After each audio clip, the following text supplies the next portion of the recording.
Shalom, shalom. First, I'd like to give all praise, all honor, all glory to Yahweh, Bahashem, Yahawashi, Bahashem, Rakakodash.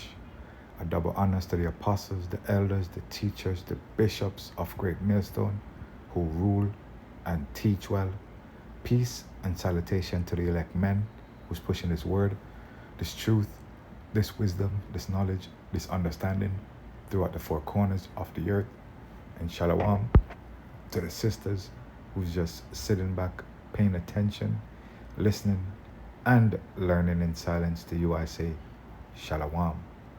I wanted to get into a lesson today just to speak about some of the characteristics of Yahweh and Yahawashi, because like it's been said many times over and over again that God is all love, he's all peace. But that's the rhetoric that churchianity speaks. That's the rhetoric that the entire world have come to believe, that Yahawashi and his father is all love and all peace. But contrary to popular belief, Yahweh, Yahawashi, is not all love and is not all peace.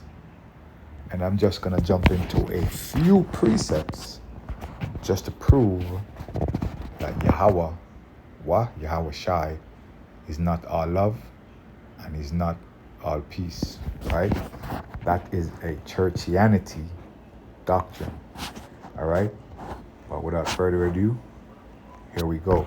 And just before we get into that, this picture right here is just showing a chariot, and it's showing like pretty much a depiction of what Yahawashi is going to look like when he comes back to claim vengeance and victory over these heathens, man, right? But anyway, without further ado, let's jump into these precepts. The first precept I want to get into is just to show you. It is Exodus 15 and verse 3. It says, the Lord Yahweh is a man of war. The Lord is his name. And pretty much this is just blatantly telling you that Yahweh is a man of war. And the Lord is his name, right? A lot of people think that the word or the name El Shaddai is just a name. But that name means demon-like power, right? Because the heathen have experienced that power back in the ancient times, right? So demon-like power is who they experience. And that's Yahweh, man. You know what I'm saying? He came with power and he afflicted pain and suffering on these heathens, right? And another precept I wanted to get into, this is going to be a little bit longer, but I wanted to just break this down for you real quick, right? I'm going to go to Luke 19 and verse 11. And as they heard these things, he added and spake a parable, because he was nigh to Jerusalem, and because they thought that the kingdom of Yahweh should immediately appear, right? And verse 12, he said, therefore, a certain nobleman went into a far country to receive for himself a kingdom and to return. Verse 13, and he called his 10 servants and delivered them 10 pounds and said unto them, occupy till I come. Luke 9:14, but his citizens hated him and sent a message after him, saying, we will not have this man to reign over us. Verse 15, and it came to pass that when he was returned, having received the kingdom, then he commanded these servants to be called unto him, to whom he had given the money, that he might know how much every man had gained by trading. Verse 16. Then came the first, saying, Lord, thy pound hath gained 10 pounds. Verse 17. And he said unto him, Well done, good servant, because thou hast been faithful in a very little, have thou authority over 10 cities. Verse 18. And the second came, saying, Lord, thy pound hath gained 5 pounds. And he said likewise to him, Be thou also over 5 cities. Verse 20. And another came, saying, Lord, behold, here is thy pound, which I have kept laid upon in a napkin. For I feared thee, because thou art an austere man. Thou takest up that thou layest not down, and reapest that thou didst not sow. So this precept is just showing you that the Lord, Yahweh Bahashem Yahawashi, he's an austere man. People feared him. This is the reason why when they got the talents and they got the pounds, they went out and they made sure that they gained interest on that pound. This is the reason why the scriptures tell us that any fruit that bear not fruit, any tree that doesn't bear fruit is going to be cut down. Meaning, if you're in this ministry and you're not out there doing the work of Yahawashi Merasai by prophesying and teaching and bringing people into the fold, you're worthless, you're useless. So you're going to be cut down because you have a purpose, right? So this is just showing that the Most High does not play. Yahawashi and Yahawashi Merasai does not play. He's an austere man, right? Let's go into verse 22. And he saith unto him, Out of thine own mouth will I judge thee, thou wicked servant. Thou knewest that I was an austere man, taking up that I lay not down, and reaping that I did not sow. Verse 23. Wherefore then gavest not thou my money into the bank, that at my coming I might have required mine own with usury? Right? And he said unto them that stood by, Take from him that pound, and give it to him that hath 10 pounds. And they said unto him, Lord, he hath 10 pounds. For I say unto you, that unto every one which hath shall be given, and from him that hath not, even that he hath shall be taken away from him. Right? But those mine enemies, who are the Most High's enemies? Everyone that's not within this fold, the ones who are not following or doing the work of Yahweh Shem Yahawashi. But those mine enemies, which would not that I should reign over them, bring hither and slay them before me. So the Most High, Yahweh Shem Yahawashi, is saying those people who would not have me, have I reign over them, bring them right in front of me, so I might slay them. Does this sound like a man of all love, all caring? Does this sound like somebody who is filled with love? This is somebody who does not play. There's order in the kingdom. There's rules in the kingdom. And you must follow these rules. Right? Must. All right. I wanted to get into a next precept. Isaiah 45:7. It reads, I form the light, and I create darkness. I make peace and create even. I, the Lord, do these things. Right? So pretty much the Most High is letting you know straight off the bat that he's the one who create peace. So when you see peace within a nation, within a country, within a city, anywhere on the earth, the Most High Yahweh, Bahashem Yahawashi, is the one responsible for that. When you see wars and rumors of wars, when you see a man's head split open, when you see a man loses his arm, when you see a bomb drop on someone, when you see what happening in Gaza, in Lebanon, in Israel, all these places, Yahweh, Bahashem, Yahawashi is the one who is responsible for that. How do we know that? Check this out. When you go to Proverbs, I think 21:1, it reads, "The king's heart is in the hand of the Lord Yahweh.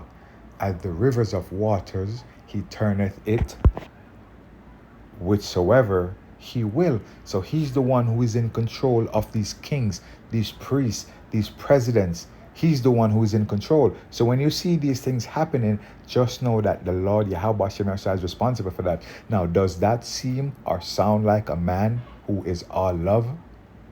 Right? Because contrary to popular belief, churchianity, which is Christianity, the people in that the church, they are thinking that Yahawashi, who they call Jesus Christ, is a man of all love.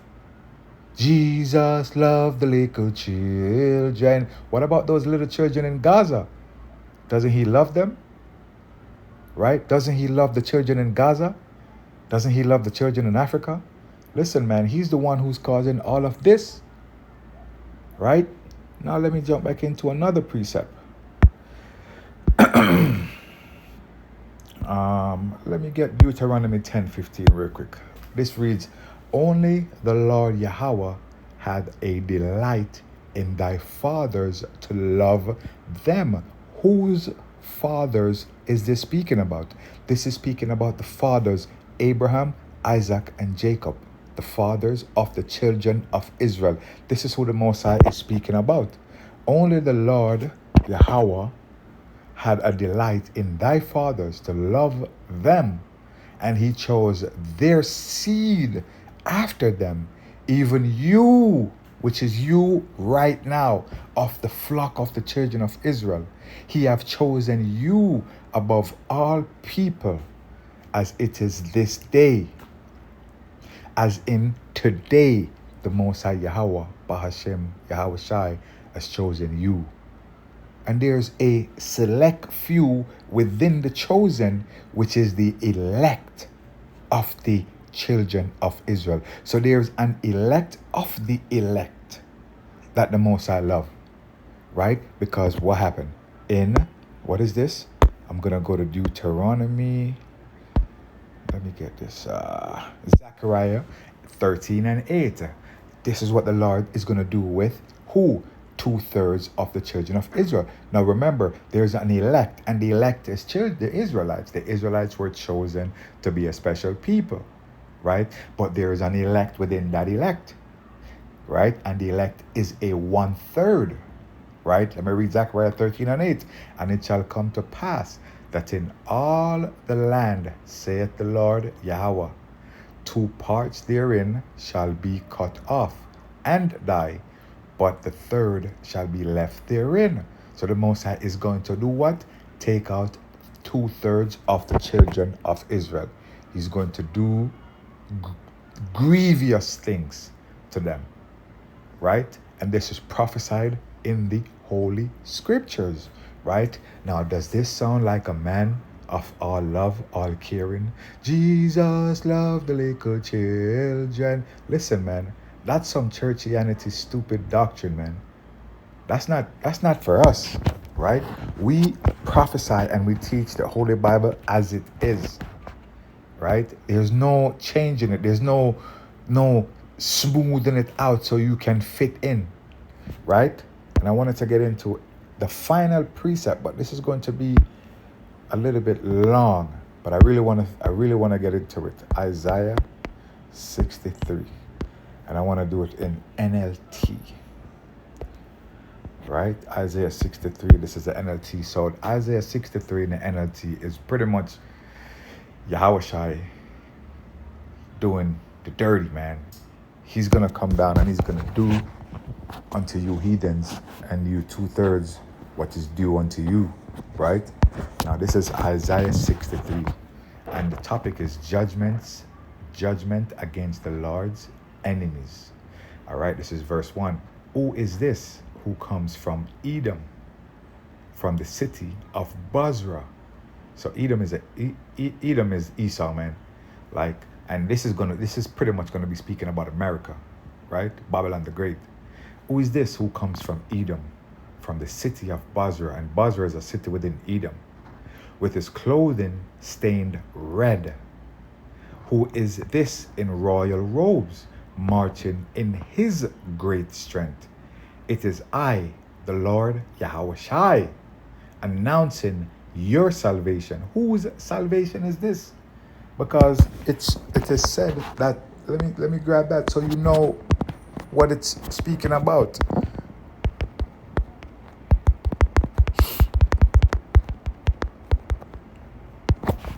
Let me grab this real quick so you know that we're not speaking any foolishness. Let me read that again for you. It says, it is I, the Lord, announcing your salvation. Now, if you look at John 4:22, it reads, he worship, he know not what. We know what we worship, for salvation is of the Jews. So salvation is for the Jews, man. Israel. That's who salvation is for, right? So when you hear about salvation in Isaiah 63, this is speaking about salvation for the elect, for the Jews, right? It reads, it is I, the Lord, announcing your salvation. It is I, the Lord, who has the power to save, right? And that's the meaning behind his name, Yahawashi. It means to save, to deliver. That's what it means, right? It says, why are your clothes so red, as if you have been treading out grapes? I have been treading the winepress alone, and the winepress is the earth. No one was there to help me. In mine anger, I have trampled my enemies. So remember, vengeance is mine. So he's coming back to inflict vengeance, to take vengeance on you heathen, right? As if there were grapes. So this is what he said. He says, I have been treading the winepress alone. Like I said, the winepress is the earth. No one was there to help me. In mine anger, I have trampled my enemies as if they were grapes. In my fury, I have trampled my foes. Their blood has stained my clothes. So remember in verse 1, when it speaks about why is his, it reads, with his clothes stained red, right? Remember that. It says, their blood has stained my clothes. So the red that's on his clothes is the blood of the heathen that he's going to be using his sword to trample on. Right? Verse 4, for the time has come for me to avenge my people. Who are his people? The Israelites are his people, right?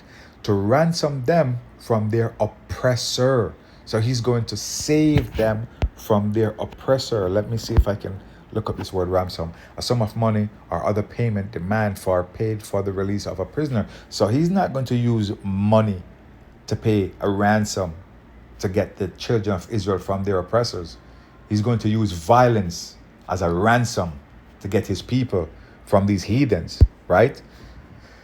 Verse 5, I was amazed to see that no one intervened to help the oppressed. So he was amazed. He was like, wow, why is no one there trying to help save the oppressed people?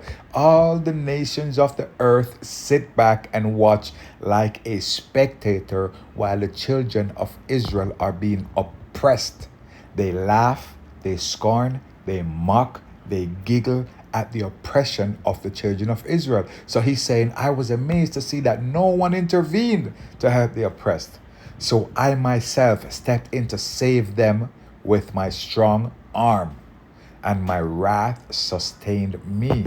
Verse 6, I crushed the nations in my anger and made them stagger and fall to the ground, spilling their blood upon the earth. This is what Yahawashi says he's going to do during the time of the redemption of the children of Israel, right? He's going to crush the nations with his anger. And how is he going to do that? With these nuclear missiles, these bombs. And he also himself is going to use that sword. He's going to use the chariots to demolish a lot of these people, right? Yeah, man. And that's just a brief lesson on the wrath of Yahawashi, right? And like I said, contrary to popular belief, the Most High Yahweh and His Son Yahawashi is not our love. And with that, I want to give all praise, all honor, all glory to Yahweh, Bahashem, Yahawashi, Bahashem, Bakakadash, and a double honors to the apostles, the bishops, the elders, the teachers of Great Millstone who rule well. Peace and salutation to the elect who's pushing this word throughout the four corners of the earth. To you, I say, Shalom.